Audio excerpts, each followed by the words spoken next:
आंतरराष्ट्रीय दर्जाचा सहकारातील मानदंड असलेला वारणा पॅटर्न अपडेट्ससाठी यूट्यूब चॅनल वारणा विश्व वारणानगर सबस्क्राइब करून बेल आयकॉन क्लिक करा।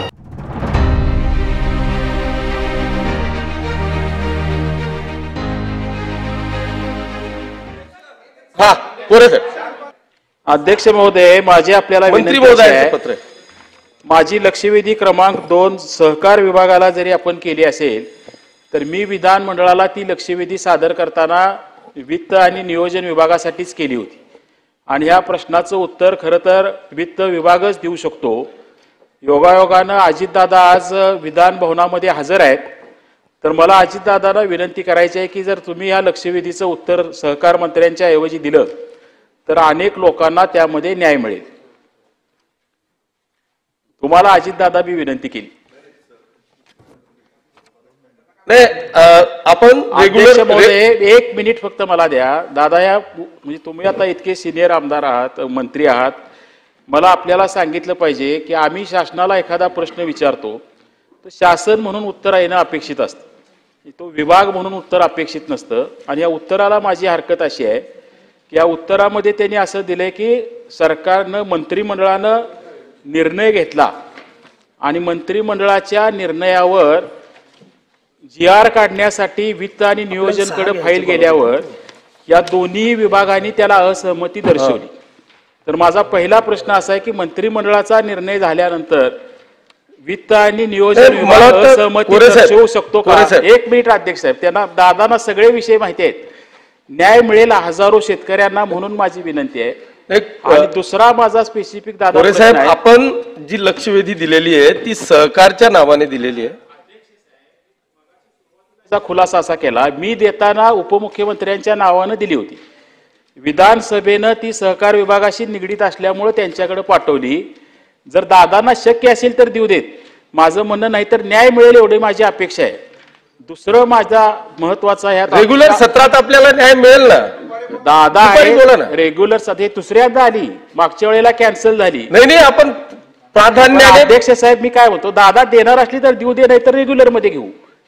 दुसरा दादा मला ह्यात आपल्याला सांगायचं आहे की राज्यपाल महोदय हे राज्याचे घटनात्मक प्रमुख असतात आणि तुम्ही आम्ही सगळेजण मंत्रिमंडळात काम केले, राज्यपालांचं अभिभाषण आपण त्यांना तयार करून देतो आणि राज्यपाल सभागृहासमोर अधिवेशन सुरू होत असताना जे भाषण करतात त्यावेळेला माझ्या सरकारनं हा निर्णय घेतलेला आहे असं ते आपल्या सगळ्यांच्या समोर त्या ठिकाणी आपलं मत मांडतात। त्या राज्यपालांच्या अभिभाषणामध्ये त्यांनी जाहीर केलं की माझ्या सरकारनं शेतकऱ्यांनी ज्या स्वतः कर्ज काढून पाणी पुरवठा संस्था केलेल्या आहेत त्या संस्थांना आम्ही कर्जमाफी दिलेली आहे असं जाहीर केलेलं असताना पुन्हा वित्त आणि नियोजन विभाग जर त्याला असहमती दर्शवत असेल तर हे उत्तर बरोबर आहे का, एवढं मला खरं तर आपल्याला या निमित्तानं विचारायचं आहे। आणि मग खरोखर आपल्याला ह्या शेतकऱ्यांना न्याय द्यायचा असेल, आज शासनाच्या निर्णय जाहीर केल्यामुळं खरं तर लोक वाट बघत थांबली, बँकांना शासनानं कळवलं नाही। साहेब तुम्ही पूर्ण लक्षवेधी डेव्हलप करताय, नेमकं 2 आणि 7 पुढे ढकलण्याच्या संदर्भात माननीय मंत्री महोदयांनी पत्र दिलेलं आहे। मी ह्या 2, 7 आणि 8 या तिघही लक्षवेधी आपण रेग्युलर सत्रात घेणार आहोत। त्याच्यामुळे माझी आपल्याला विनंती आहे की आपल्याला सहकार मंत्री ओपन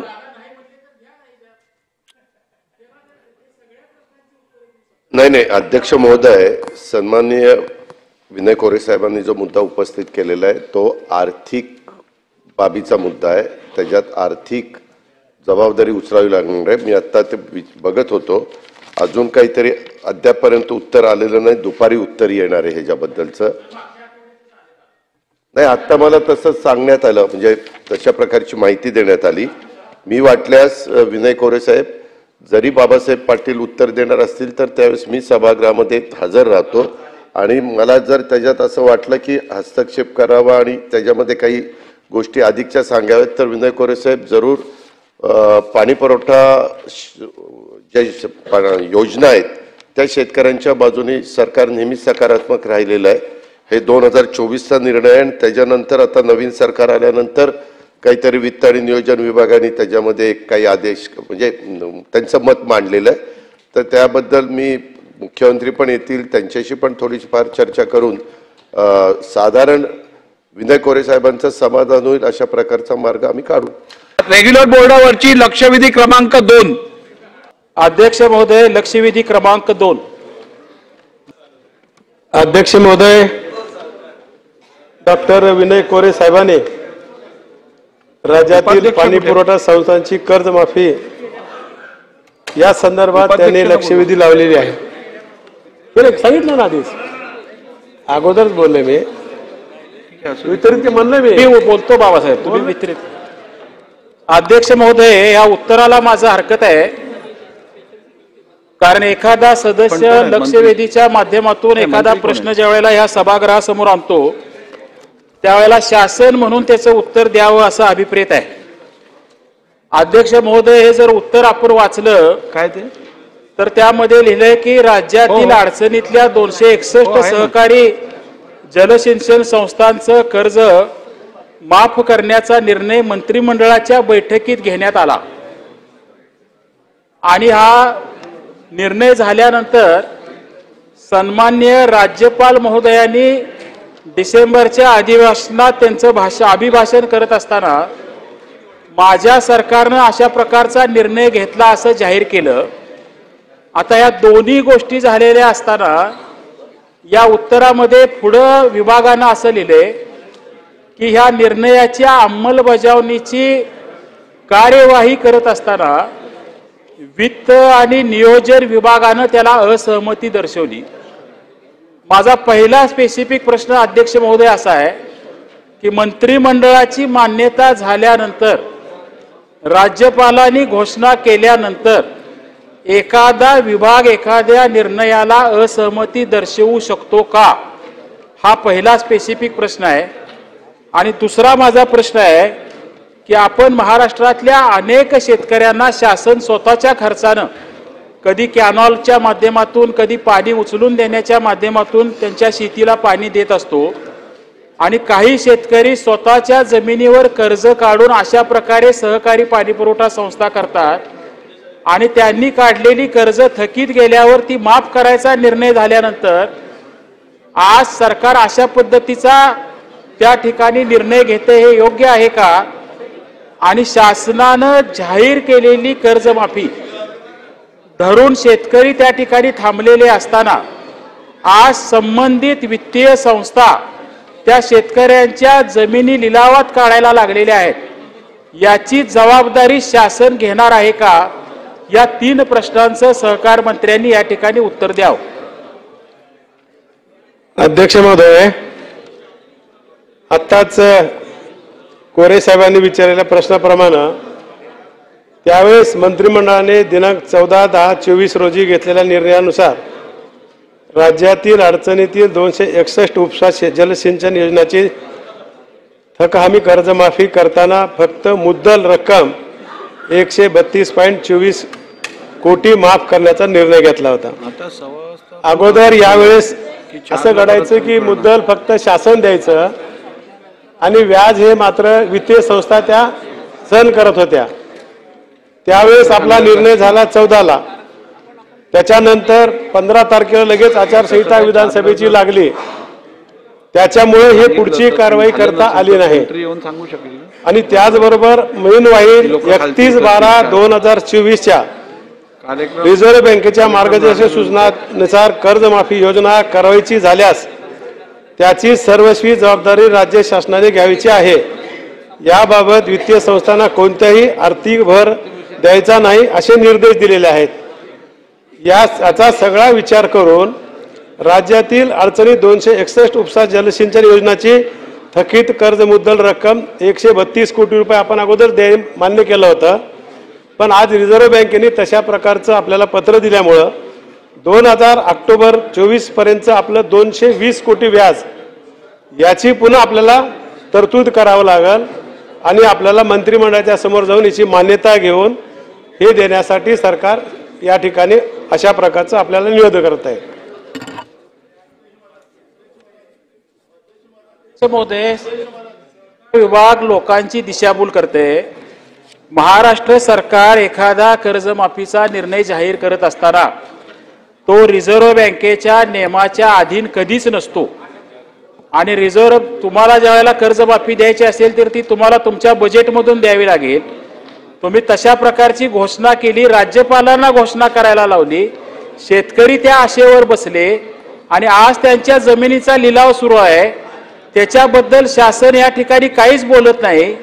तुम्ही सकारात्मक निर्णय घेणार म्हणता, तर जोपर्यंत शासनाचा निर्णय होत नाही तोपर्यंत सगळ्या बँकांना ताबडतोब आजच्या आज शासन सगळी कारवाई थांबवण्याच्या सूचना देणार आहे का? आत्ताच मी सांगितलं होतं की मंत्रिमंडळाची आपल्याला व्याजासहित मान्यता 352 कोटी होईल. याच्या संदर्भामध्ये सदर प्रस्तावात माननीय उपमुख्यमंत्री वित्त विभाग, मुख्यमंत्री यांच्याशी चर्चा करून मंत्रिमंडळाच्या समोर फेर सादर करण्यात येऊन याला मान्यता घेण्याचा आम्ही प्रयत्न करू. चला शेवटचा प्रश्न नानाभाऊ बोला. अध्यक्ष महाराज, म्हणजे आता तर आपण सगळेजण संभ्रमात आलेलो अध्यक्ष महाराज, आणि या सरकारच्या कथनीवर आणि करणीवर काय फरक आहे या लक्षवेधीच्या माध्यमातून आपल्याला स्पष्ट होते अध्यक्ष महाराज. यांनी अध्यक्ष महाराज या सगळ्या पाणी वापर संस्थांचा जो कर्ज आहे ते माफ करायचा निर्णय कॅबिनेटने घेतला आणि त्या निर्णयाच्या आधारावर राज्यपाल महोदयांच्या अभिभाषणामध्ये त्याच्यामध्ये त्यांनी उल्लेख करायला लावला अध्यक्ष महाराज. सरकारचं जे खऱ्या अर्थानं धोरण असते त्या धोरणाबद्दल माननीय राज्यपाल महोदयांच्या माध्यमातून त्या पद्धतीचं बोललं जाते अध्यक्ष महाराज. आणि आता मंत्री महोदय सांगतात की पुन्हा आम्हाला ते जावं लागेल, पुन्हा आम्हाला करावं लागेल, रिझर्व्ह बँक आडवी येते. मग याचा अर्थ असा आहे की सरकार या शेतकऱ्यांशी खोटं बोलत होतं. सरकारने जे काही कॅबिनेटमध्ये डिसिजन घेतलं होतं आणि माननीय राज्यपाल महोदयांकडून ते आपण त्यांच्या तोंडातून बोलवून घेतलं होतं, ते सरकारने फसवेगिरी केली. या सगळ्या प्रश्नाचं उत्तर आपल्याला द्यावंच लागेल. आणि म्हणून माझा स्पेसिफिक प्रश्न नुसतं त्यांचे जप्तीपर्यंत नाही, त्यांचं कर्ज माफ तुम्ही जे घेण्याचं धोरण तुम्ही आखलं होतं ते पूर्ण करणार काय हा माझा मुद्दा आहे. आणि त्यांच्या जमिनी लिलाव करता येणार नाही तुम्हाला एकदा कॅबिनेटने डिसिजन केल्यानंतर. आणि ज्या पद्धतीने जे कार्य चाललेलं आहे, शेतकऱ्यांची चेष्टा चाललेली आहे, ते सरकार थांबवेल का? आताच कोरेप्पांनी आणि नानाभाऊंनी सांगितल्याप्रमाणे बँकेला तशा प्रकारच्या जप्ती आदेशाला आम्ही थांबवायला सांगू. जयंतराव पाटील साहेब. महोदय, सन्माननीय विनय कोरे साहेबांनी जो प्रश्न विचारला त्यात स्पेसिफिक त्यांनी विचारलेलं की विधानसभेच्या निवडणुकीच्या आधी हा निर्णय झाला, मंत्रिमंडळाचा निर्णय झाला की त्यानंतर आता फक्त आपण बजेटरी प्रोव्हिजन करायची आहे. याच्यात पुन्हा मंत्रिमंडळापुढे माननीय मंत्री महोदय आपण जाण्याची आता आवश्यकता नाही. नियोजन विभागाने काय म्हटलं, वित्त विभागाने काय म्हटलं हे इमटेरियल आहे. एकदा मंत्रिमंडळाने द्यायचा निर्णय केला, तशी घोषणा झाली की सरकारचा निर्णय झाला म्हटल्यावर ती जी प्रोव्हिजन 300 कोटीची आहे ती आपण पुढच्या पुरवणी मागण्यांमध्ये करणार का हा एक प्रश्न. रिझर्व्ह बँकेचं दाखला वगैरे रिझर्व्ह बँक कधीच म्हणत नाही की आमची. आता केंद्र सरकारने ज्यावेळी पवार साहेबांनी शेतीला कर्जमाफी दिली त्यावेळी सरकारी तिजोरीतून दिली, बँकेकडून नाही. म्हणून ही आपल्या सरकारने आता इतकं आपण दातृत्व दाखवलेलं आहे महाराष्ट्रभर. तर मला वाटतं की महाराष्ट्रातल्या शेतकऱ्यांना विनय कोरे साहेबांच्या प्रश्नातला मुद्दा हा आहे की महाराष्ट्रातल्या शेतकऱ्यांना आपण कर्जमुक्तीसाठी हे 300-350 कोटीची रक्कम आहे ती उद्याच्या जुलैच्या अधिवेशनात आपण मंजूर कराल काय? अध्यक्ष महोदय, मी आता सांगितलं की व्याजाची तरतूद त्यावेळेस केली नव्हती, त्याच्यामुळे कॅबिनेटचा निर्णयाची गरज आहे आपल्याला. आणि बँकेला आम्ही थांबायला सांगतो म्हणलो ना जप्तीला. काय सांगितलं ना मला पाटील साहेब, व्याजाची रकमेला आपल्याला परवानगी घ्यावी लागेल, कारण आपण परवानगी जी दिली होती हो मुदल देतो आम्ही व्याजासहित.